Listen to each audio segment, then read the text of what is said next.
if we're being honest, growing up, the darker you are, the less society deemed you desirable. You were made fun of, The lighter you are, the more nice words were associated with you, like sunshine.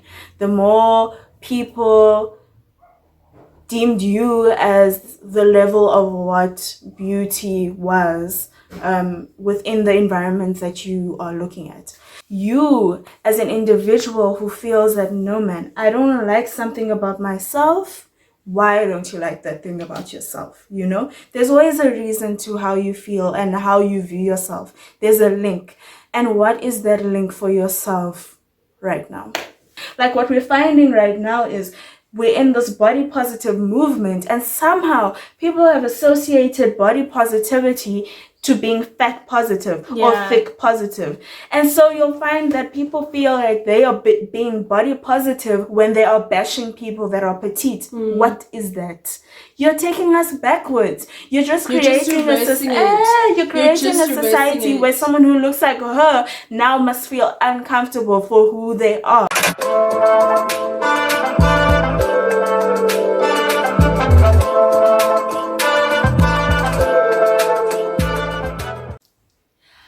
Hi guys. Hi. For those of you who don't know, my name is Ntlahla. My name is Sesona. And we're similar but not the same.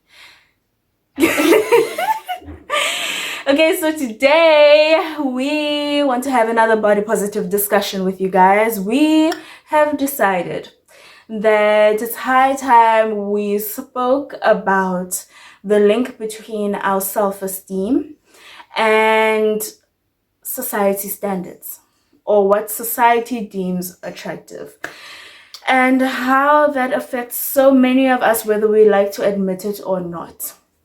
So yeah, that's what we're doing today. Yeah. So basically what we mean by this is the fact that in society, a specific body type or a specific kind of girl will be considered as what is desirable, and that's what will be plastered on all the music videos, all over the adverts, everywhere. That's all that you will see, and you'll grow up and you'll start telling yourself that, oh, okay, I don't look like this, and so therefore I am not attractive because I don't look like society's standard of what beautiful or attractive or hot or sexy or cute, or just I don't meet that standard, so therefore I'm not it. And yeah, so for example, and this might be you, I'm talking as a black girl, talking as a person who has friends who are darker than me, knowing that somehow the scale of how dark you are over the years, this has changed now, just because the melanin is popping. Melanin is beautiful, and society has shone a light on that now. But if we're being honest, growing up, the darker you are, the less society deemed you desirable. You were made fun of, The lighter you are, the more nice words were associated with you, like sunshine. The more people deemed you as the level of what beauty was within the environment that you are looking at. And that's fully and wholly linked to how on everything, I'm talking TV, I'm talking everything, any type of magazine, what was on the front covers were, for the longest time, white girls. What we saw in our movies were, for the longest time, white girls and white guys. And when that did change, when we did start seeing black people or people of color, the color wasn't that deep, We have seen diversity magazine covers with diverse people, but the Asian person on the cover hasn't got the prominent Asian figures. The black person on the cover is as light as the other people next to her, you know. And that it's like that's what's happening now. Even like it's still happening. It's still actually a thing where you'll see that when they're advertising diversity, you're still sitting there and you're like, wait, but I don't see anyone like me here still, and yet you're telling me this is what diversity is. So I think what we want to do in this video, we really want to encourage you to explore the features of yourself that you find undesirable and try and figure out if those features are undesirable to you because of what society has deemed desirable in the phase of your life that you were most impressionable. For example, in my case, no, there are too many. There really are too many examples. The fact that you're a black girl in a school where there are few black girls to begin with, and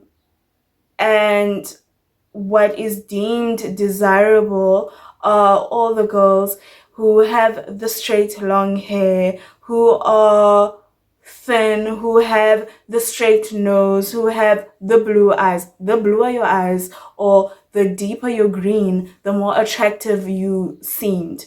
And that is not, we're really in this video not taking away from how attractive other races and other people are within their own beauty, but we're just trying to show how a lack of representation has really impacted people, you know. And I think this is a discussion that is being had. This is a discussion that society is pushing forward now. But you, as an individual who feels that, no man, I don't like something about myself, why don't you like that thing about yourself? You know, there's always a reason to how you feel and how you view yourself. There's a link. And what is that link for yourself right now? For example, I actually just want to point out that, like, you find that what my sister in her time was found desirable and what wasn't, according to society's norms, compared to what in my time was found desirable, are so different. As in her time, my body type was ideal. In my time, her body type was what was ideal. As in, like, the big bum, the big boobs, thick thighs. Okay, for example, thigh gap, guys. Yo, thigh gap. We actually had this discussion the other day. The thigh gap. I have a thigh gap.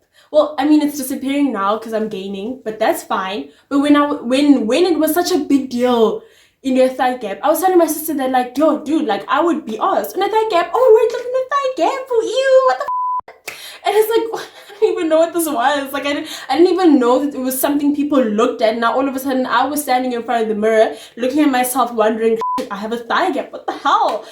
I have a thigh gap. And then my sister tells me that in her time, if you didn't have a thigh gap, guys, thigh gap was what was attractive. Like, if a girl had a thigh gap, then she was she was thin enough. You know, that thigh gap meant that you were thin enough and you resembled someone who was fit enough or healthy enough or whatever. That thigh gap, I don't understand. I don't understand why a thigh gap or not having a thigh gap is a thing.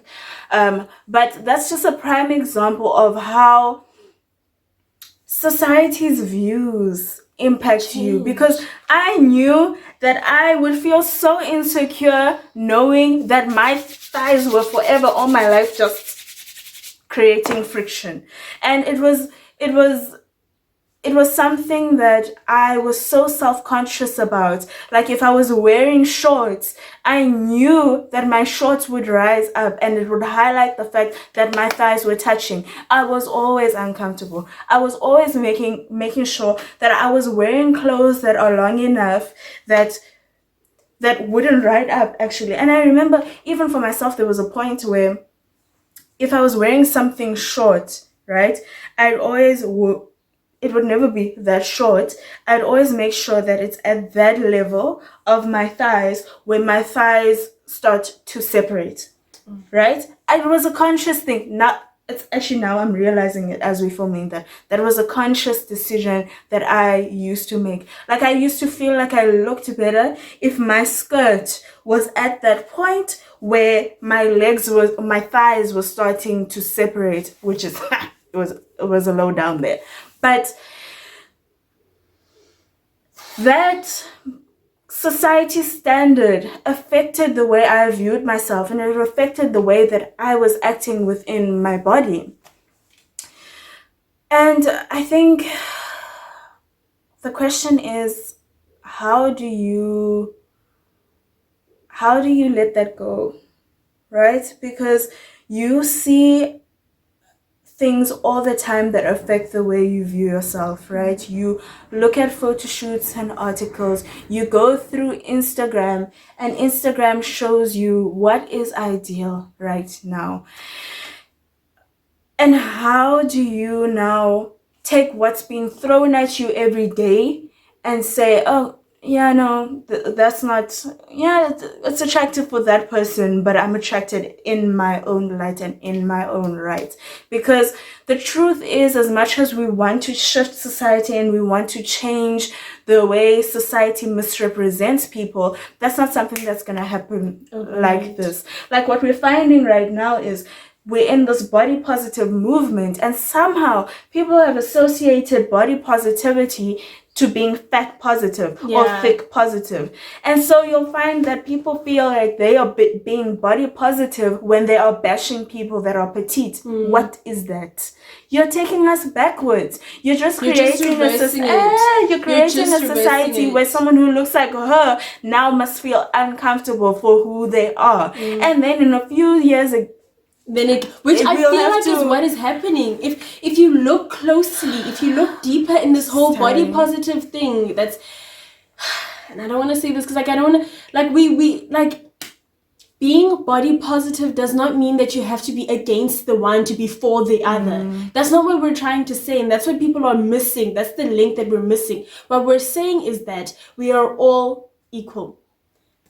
We're all on the same level because my body is my body, yours is yours, and we're all absolutely beautiful and gorgeous just the way we are. We are saying that no matter how you are structured, it does not matter. You are more than that. You are so much more than that. That's what this conversation about body positivity should be about. Not saying that body is what's better. That's what you should appeal to, that's what you need to try and be. That's not what body positivity is, and people are missing that, and you need to come to understanding that that's not how it works.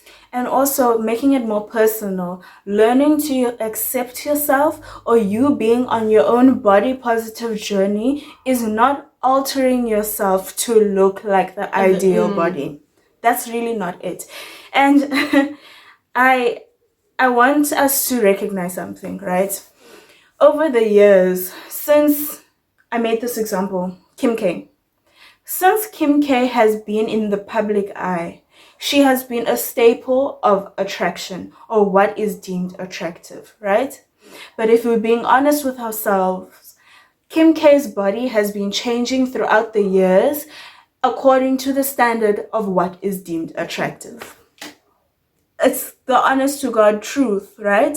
And we're not taking away from what her journey and what her decisions and what she's made, but we just want to prove that as a point, in that a few years ago, Kim K's body right now would not have been seen as attractive, right? And right now, if you look at pictures of Kim K back in the day, her body wasn't as voluptuous as it is right now. And right now, she's the okay, not just her, but her body type is the staple of what people are saying is attractive.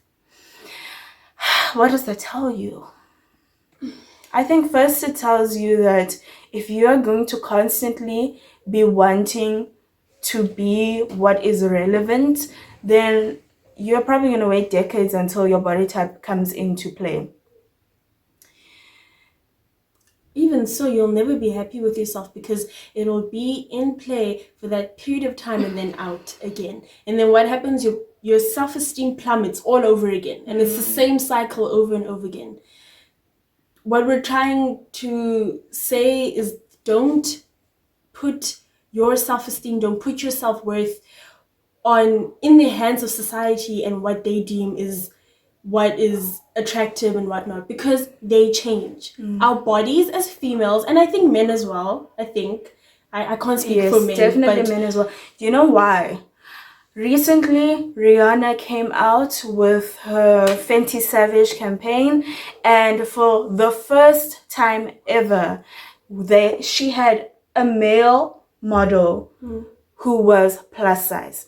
Now, when I say plus size, I don't mean he was a bit chubby. He was chubby. He had the man boobs. He had the love handles. He was chubby, but damn was he not beautiful. You get what I'm saying? And so many males came out from that article and said that this is the first time I've seen someone portrayed who looks like me in a beautiful light, and it made them feel good, right? That validation that society now deems you beautiful. It happens for men as well.